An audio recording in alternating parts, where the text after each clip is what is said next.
kepada yang terhormat para wakil rakyat yang duduk di DPR dan DPRD, serta seluruh rakyat Indonesia dan rakyat dunia, pemirsa channel FI 101.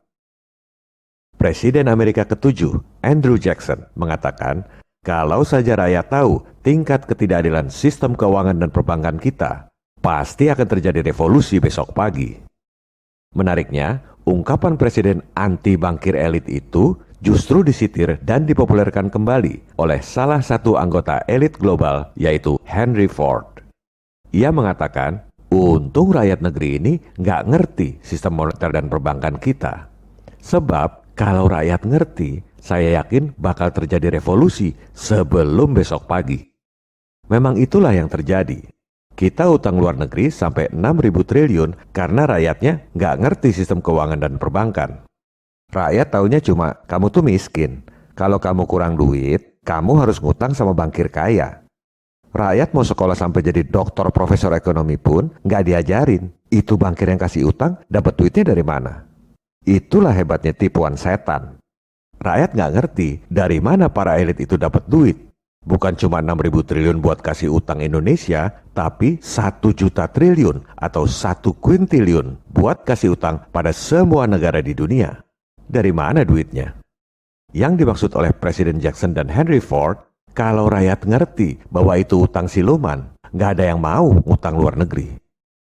Dengan kata lain, kalau rakyat ngerti bagaimana cara para elit itu bikin duit siluman buat kasih utang pada Indonesia, sebenarnya kita bisa biayai sendiri pembangunan tanpa harus utang pada mereka. Pada episode ini, kita akan tunjukkan dengan menggunakan cara yang sama seperti yang selama ini mereka lakukan untuk kasih utang Indonesia, kita bisa bayar utang 6.000 triliun rupiah itu dalam sehari. Pengetahuan ini kami dapat berdasarkan jaringan dan pengalaman selama puluhan tahun di bidang keuangan dan pendanaan internasional dengan menggunakan data-data kredibel yang dapat dibuktikan kebenarannya. Video ini adalah hasil investigasi jurnalistik dari FNN yang bisa dijadikan bahan rujukan, murni untuk kebaikan bangsa tanpa motif ekonomi maupun politik, sesuai dengan fungsi pers untuk mencerdaskan kehidupan bangsa serta mengawal tujuan bernegara.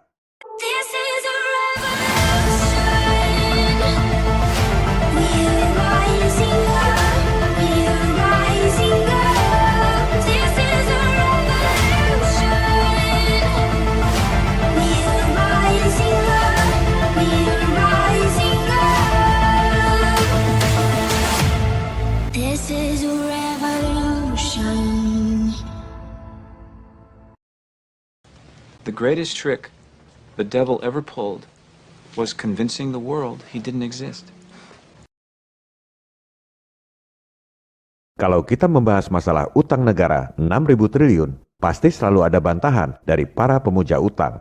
Negara lain juga utang, mana ada negara yang nggak utang? Utang itu nggak masalah, kita kan punya banyak sumber daya alam. Atau nggak apa-apa utang, kan yang penting jadi infrastruktur. Oleh sebab itu, kita perjelas dulu urgensi masalah utang. Gegara pandemi ini, negara udah nggak punya duit, sehingga harus tambah utang buat bayar bunga utang. Di tahun 2021 ini, bayar bunga utang 373 triliun. Pajak digenjot tinggi. Itu pun nggak cukup, sehingga pemerintah rencana tambah utang lagi 342 triliun. Itu pun baru kuartal 1. Belum kuartal 2, kuartal 3, kuartal 4. Ini namanya gali lubang tutup jurang. Masih nggak sadar juga. Bangun. Pemerintah udah nggak punya duit buat bayar bunga utang. Negara sudah krisis. Kok masih nggak ngerti juga? Tentang negara lain juga utang, ini ibarat rumah kita kebakaran, terus dengan enteng dijawab, kayak cuma rumah kita aja yang kebakaran. Tetangga juga kebakaran.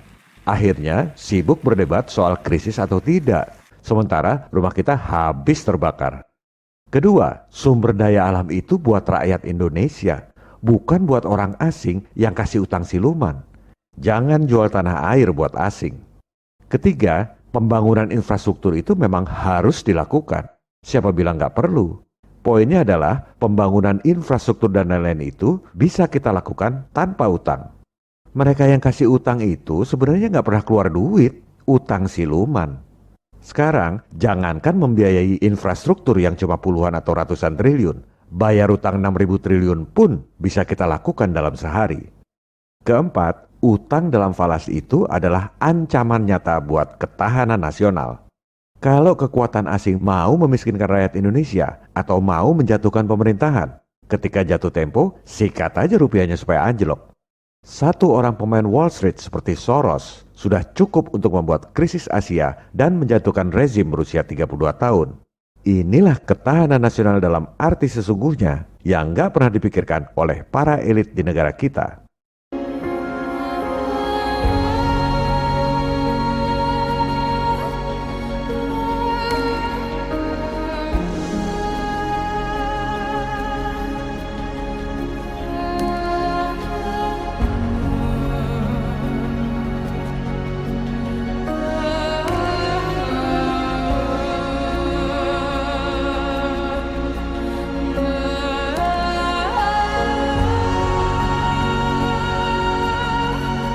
Ironisnya, mentalitas elit lokal ini masih seperti budak jajahan zaman dulu. Kalau lihat orang asing, langsung silau. Dipikirnya orang asing itu lebih pintar dan lebih kaya. Karena mentalnya kita itu miskin dan bodoh. Sudah 350 tahun dijajah oleh bangsa asing, kok masih nggak belajar juga? Menyerahkan soal utang negara pada asing. Buat apa ada Menkyu kalau minta tolong asing? Ini yang namanya penjajahan gaya baru, nekolim. Atas inisiatif bangsa sendiri yang minta-minta dijajah. Padahal yang kasih utang itu nggak pernah keluar duit sendiri. Utang siluman. Tapi mereka terima bunganya. 373 triliun rupiah setiap tahun dan akan terus bertambah.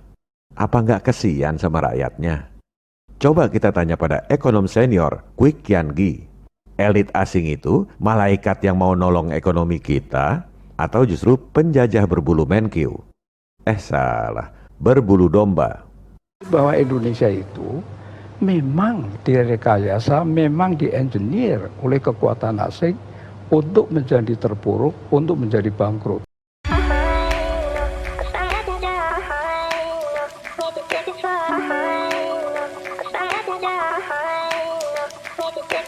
Jadi kenapa Pak Kwik, Bu Menkyu sukanya minta-minta tolong pada asing? Apakah bangsa kita bodoh? Apakah kita tidak mempunyai elit yang bisa berpikir? Ataukah bagaimana sebetulnya?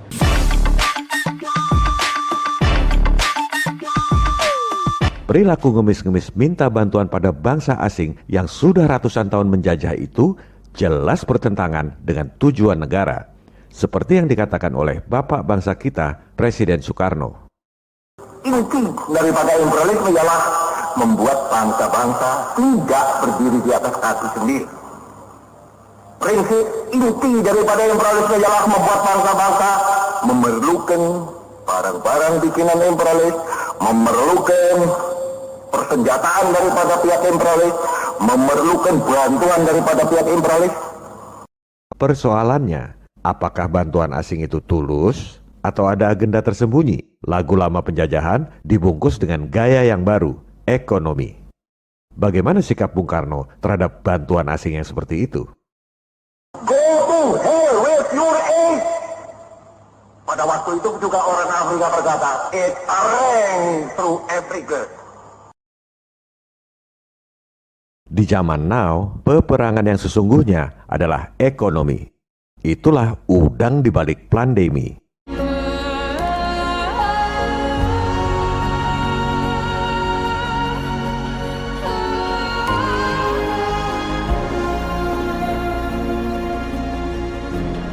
Lantas, apa solusinya? Cuma dua solusinya. Satu, jangan utang dolar. Dua, ekonomi mandiri, berdikari. Cuma itu solusinya. Itulah ketahanan nasional dalam arti sesungguhnya. Sekarang ini kita sudah masuk dalam lingkaran setan utang siluman. Protokol kesehatan diperketat, ekonomi nggak jalan, pendapatan negara berkurang, biaya terus nambah. Anggaran defisit. Gimana caranya membiayai defisit anggaran? Tambah utang lagi. Bayar bunga utang makin tinggi. Pajak digenjot makin tinggi. Rakyat makin sengsara. Kalau mau selamat, lingkaran setan ini harus segera diputus. Dari mana mutusnya? Dari utangnya dulu. baru setelah itu kita maju dengan ekonomi mandiri.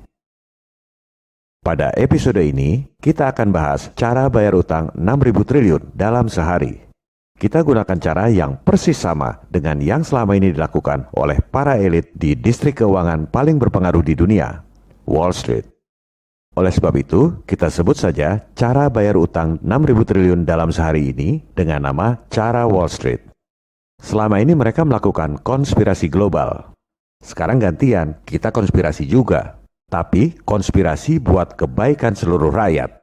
Untuk bayar utang 6.000 triliun dalam sehari ini, diperlukan konspirasi atau kerjasama yang baik dalam satu visi antara 3 lembaga tinggi negara. Presiden, Gubernur BI, dan DPR. Ini bukan asal nyetak duit dengan teori-teori eksperimen yang nggak pernah ada dalam praktek. Kriterianya adalah harus dilakukan dengan cara dan instrumen yang bisa diterima oleh perbankan internasional, yaitu si pemberi utang. Kalau caranya ngarang sendiri, ya mana mau mereka terima uangnya. Kedua, diaudit oleh kantor akuntan publik paling top di dunia pun, hasilnya pasti wajar tanpa pengecualian.